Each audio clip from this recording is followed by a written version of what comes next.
สมาคมนักข่าวแห่งสาธารณรัฐประชาธิปไตยประชาชนลาวและองค์การแค่นานาชาติประจำลาวได้จัดพิธีมอบรางวัลแข่งขันผลิตสื่อสีเขียวประจำปี 2025 โดยภายใต้โครงการสร้างความเข้มแข็งให้แก่สื่อมวลชนโดยการมีส่วนร่วมขององค์การจัดตั้งมหาชนและองค์การจัดตั้งทางสังคมเพื่อการพัฒนาสีเขียวในสาธารณรัฐประชาธิปไตยประชาชนลาวพิธีมอบรางวัลการแข่งขันผลิตสื่อสีเขียวประจำปี 2025 ของโครงการแม้ได้จัดขึ้นอยู่ที่นครหลวงพิจิตรในวันที่ 18 พฤศจิกายน 2025 ที่ผ่านมา โดยการเข้าร่วมเป็นประธานของท่านสมสวัสดิ์พงษา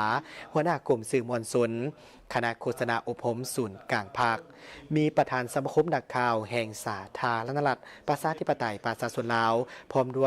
วยการองค์การแค่นานาชาติประจำลาวท่านเอกอัครราชทูตสหภาพยุโรปประจำลาวและแขกถึกเซิญเข้าร่วมจุดประสงค์ก็เพื่อเป็นการส่งยูเวียกงานวารสารให้มีคุณภาพและเป็นการส่งเสริมมุมมองทางด้านสื่อให้มีความหลากหลายเสริมสร้างบทบาทของสื่อมวลชนในการพัฒนาการมีส่วนร่วมทางสังคมและการเสนอ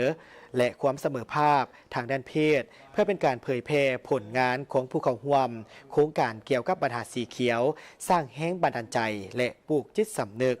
ทางด้านความภาคภูมิใจของอาชีพนักข่าวดิจิตอล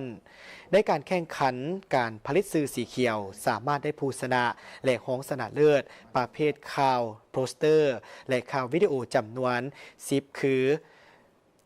ภาครัฐบาลประเภทข่าววิดีโอรางวัลชนะเลิศแมนทานนางป่านีวิไลจิตวิทยุโทรภาพแขวงหลวงพระบางห้องชนะเลิศทานนางพิลาวันเพ็งสวัสดิ์วิทยุแขวงจำปาซัก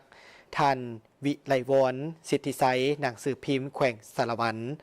สำหรับประเภทข่าวโปสเตอร์รางวัลชนะเลิศได้แก่ทานนางพูนมโนเหลี่ยมไซหยะจักหนังสือพิมพ์เศรษฐกิจสังคมห้องชนะเลิศแมนทานนางแสงทวีรัตนนงศรีมหาวิทยาลัยสุพรรณวงศ์